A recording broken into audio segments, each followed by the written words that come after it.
How's it going, YouTube world? Susan Davis coming to you from Austin, Texas. Actually, not Austin, Texas today. Today we're in Mountain Springs. I'm getting laughed at by my son-in-law. We're going to be doing a tune-up on my 2009 Nissan Murano 3.5. Yeah, V6.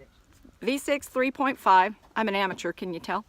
But we're going to be replacing some spark plugs on this, so just stay tuned. Okay, so the first thing that you have to do in order to get to these plugs is remove the... This is more or less your part of your intake to your air filter. Intake to the air filter. You got two screws in it and you slide it off your air filter housing. And use a 3/16 Allen head, Allen wrench. Take these right here out. Like so.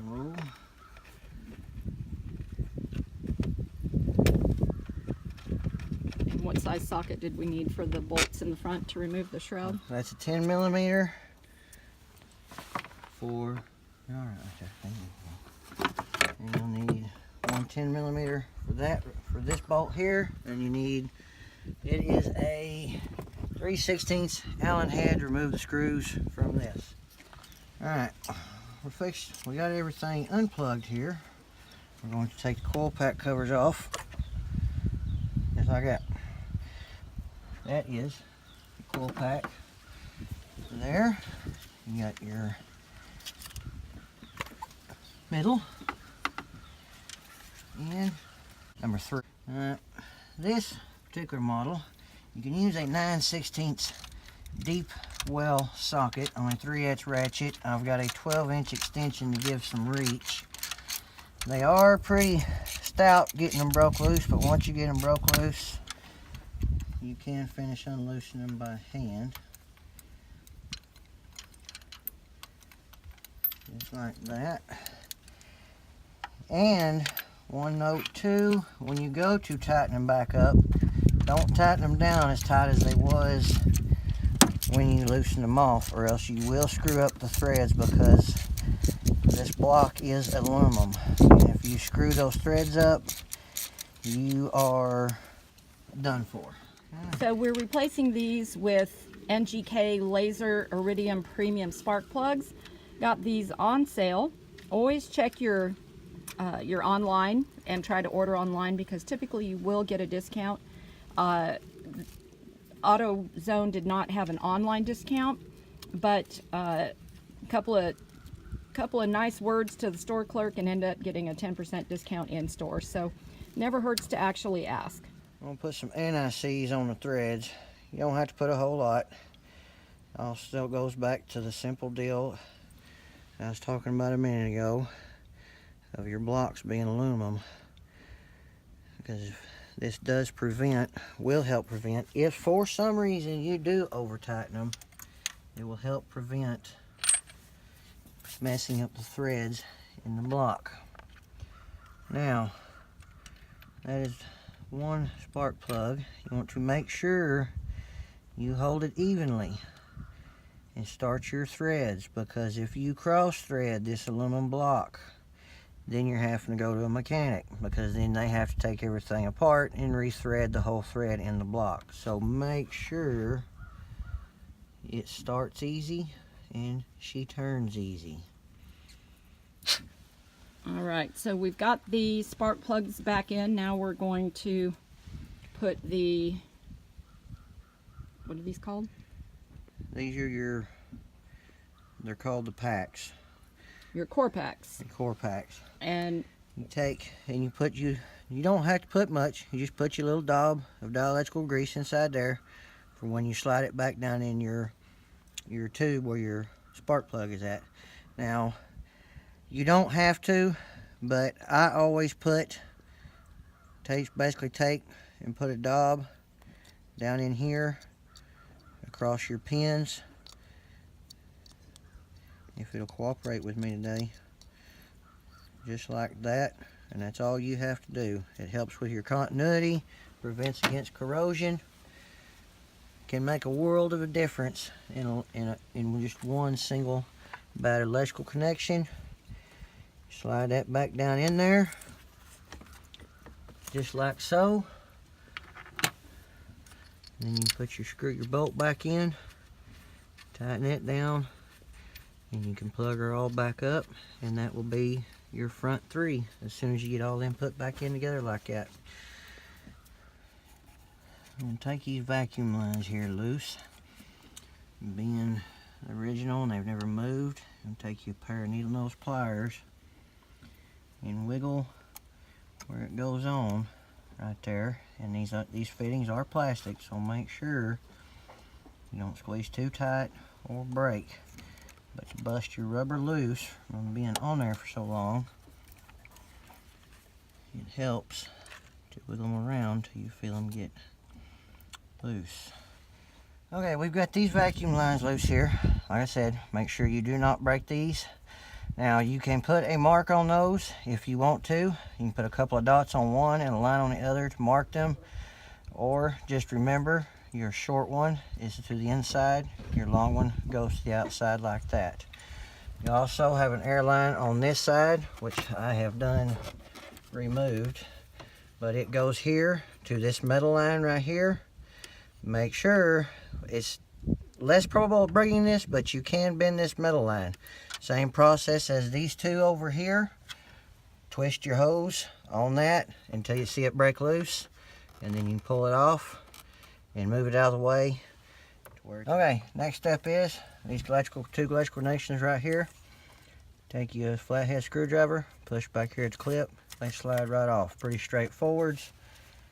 You unhook them, and when you get it ready to put back together, you just slide them back on. And I'm going to take the top of the air filter housing out and move it out of my way.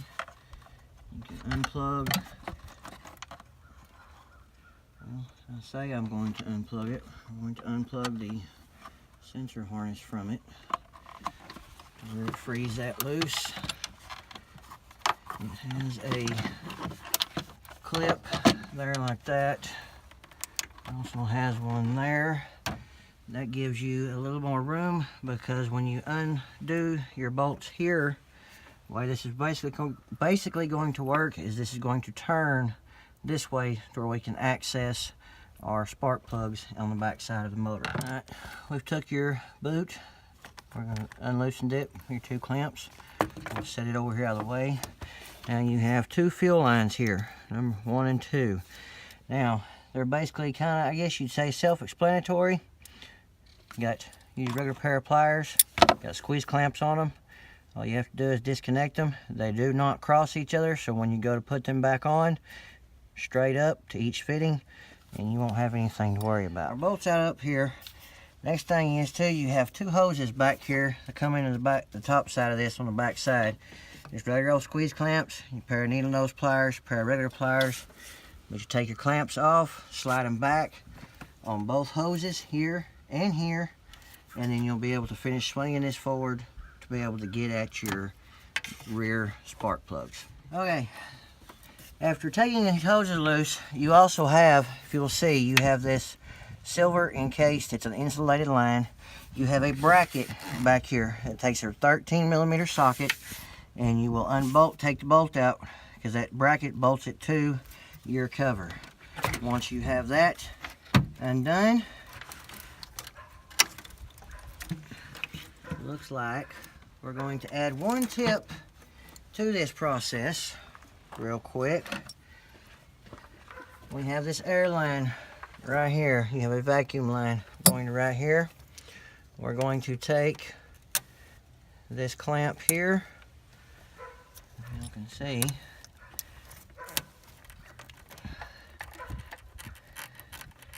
loosen it back just like so. Get the pliers out of the way.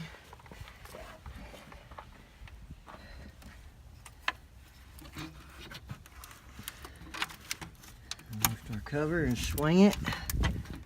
Alright, you will need to take this loose here to give yourself more room. I used this tool here. All I basically did was squeeze this in on both sides here and here, front and back, and work it loose. That way you don't have to break that whole piece right there and your wire be flopping around. Now we've gotten that loose, we're going to take and swing your top around just like so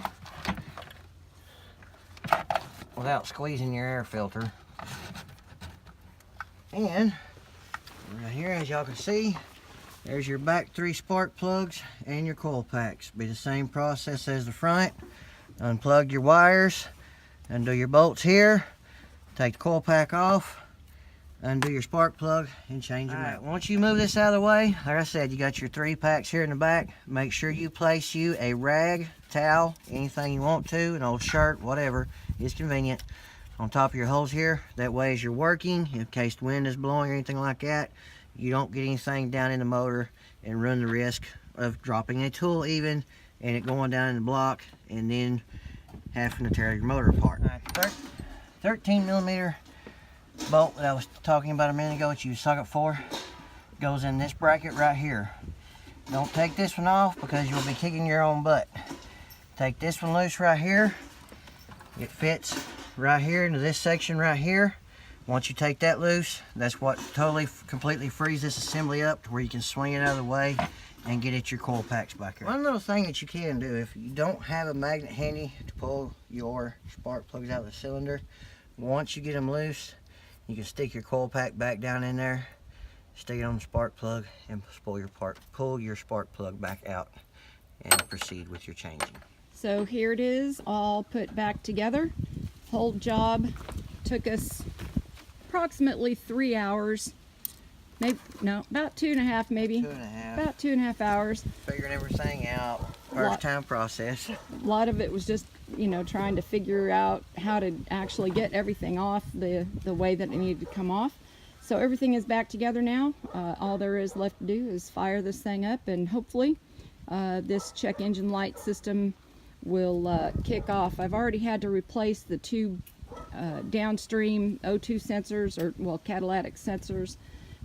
May end up having to replace the whole catalytic system on this thing just to get the check engine light to go off, but hopefully this tune-up is going to take care of that, because you can't really replace all those sensors in your cat if you need a tune-up, because the tune-up, if it's not done, can actually ruin all of your sensors and your catalytic system. So hopefully this tune-up may fix the problem. If not, we'll be replacing the upstream sensors as well as the cats next. So good luck with that. If you guys have any questions, drop them down in the comments below and we'll be happy to shoot you an answer. You guys have a great day and good luck with your tune-up.